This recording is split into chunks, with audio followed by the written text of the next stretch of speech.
Unang adlaw sa filing sang COC sa Western Visayas gindagsa. Kakulang sang sistema ginareklamo pila sa mga nag-file ginkalita ng holiday para makasumite sang ila Certificate of Candidacy. Ini ang gitutukan ni John Sala live sa Haro, Iloilo City. John?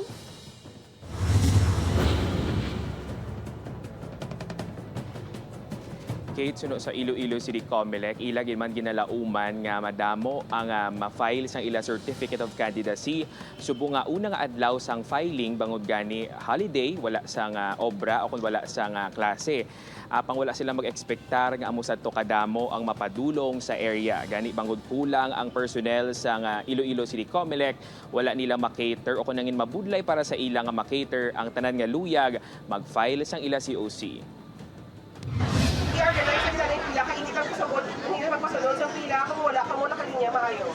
Gindagsa sang linibo ka mga magapapili sa October 2023 barangay kag sangguniang kabataan elections ang parking lot kaini sa may mall sa Iloilo City proper area para mag-file sang ila Certificate of Candidacy. Temprano pa lang kaina halos napuno na ang katunga sang second floor sang parking area. Apang dismayado ang mga nag-file sang ila COC bangod sa ginapasuni nga kakulang sang sistema. Una man tani nga nagpila, i-prioritize dito na lang sa sulod disregard bala nila kung diin ka nga distrito. Tani may sistema malambala nga 28 sang aga ibutang tabi Haro lang kaglapas. 28 sang hapon city proper kaglapos. Tani wala tani gamo di ba? Tapos tunawa bala nagalabutan kami alas 6 sang aga tapos subong sila mambal nga 20 district na lamang ano kami matanga. Ang mga pulis, coast guard, security guard wala wansang ang ideya sang linya sang tawo, lang tawa ba? Do halos na yan tawo maaway di. Okay? Pero kung nag-relax kita sa kilid, pataway, hindi kita pag-uton sa aton init ulo, hindi kita tutumon, ha? Liyok na lang, liyok, sa nakaintindi. Amat-amat nga ginpasulod ang mga aplikante nga may stamp sa kamot. Apang nagdugang ang init sang ulo sang mga naglinya sa ginanunsyo sa City Comelec. 1,400 lang subong adlaw ang ila makater. So ang estimate sang aton PNP no ni Colonel Obregon ang mga 1/4 na. So nag-declare na si Attorney Lyson nga makat off na kata as of 10 AM. Mga 1/4 ini diri no kutob nga may mga tatak amo na ang aton nga pag-akomodaron. Dugang panisay no, wala nila ginalauman nga maglapaw sa ila target ang mga nag-file subong adlaw. Isa sa mga nagatugas ang delay amo ang sala o kung kulang ang mga dokumento.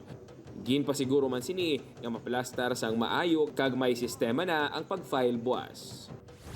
Matawhay naman ang unang adlaw sang filing sang COC sa Banwa sang Uton. Nagpagawa sang schedule ang Comelec Uton na kada barangay ang pag-file agud malikawan ang pagdinaguso. Sa Bacolod City naman, sa unang adlaw sang filing pila ka mga ID ang wala ginbaton sang Comelec, pangudtuman ka edited ang mga laragway kag wala nagasanto sa aktual nga itsura sang holder. Swerte kung kaisang mga ID picture sa mga babae do, feeling ko do mapa-audition Miss Universe nga mga pictures or mga lasaw nga mga itsura or nagalapta nga mga bala or sila lang nagprint sa photo paper so hindi klaro ginapabaliktad.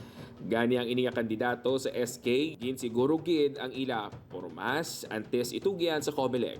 Nagrespondi man ang mga kapulisan matapos pila ka mga persona ang nag-initay samtang nagalinya. Malaba man ang pila sang pag-file sang COC sa syudad sang Sipalhay.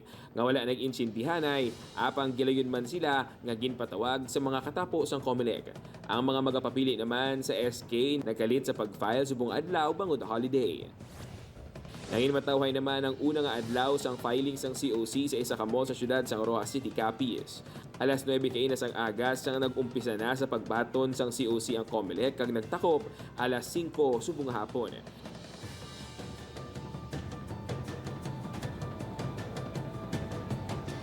Kate, as of 4 p.m. suno sa Iloilo City Comelec, diyara pa lang sa Ginabulobanta, 700 ka mga aspirants ang nakafile successfully sang ilang Certificate of Candidacy.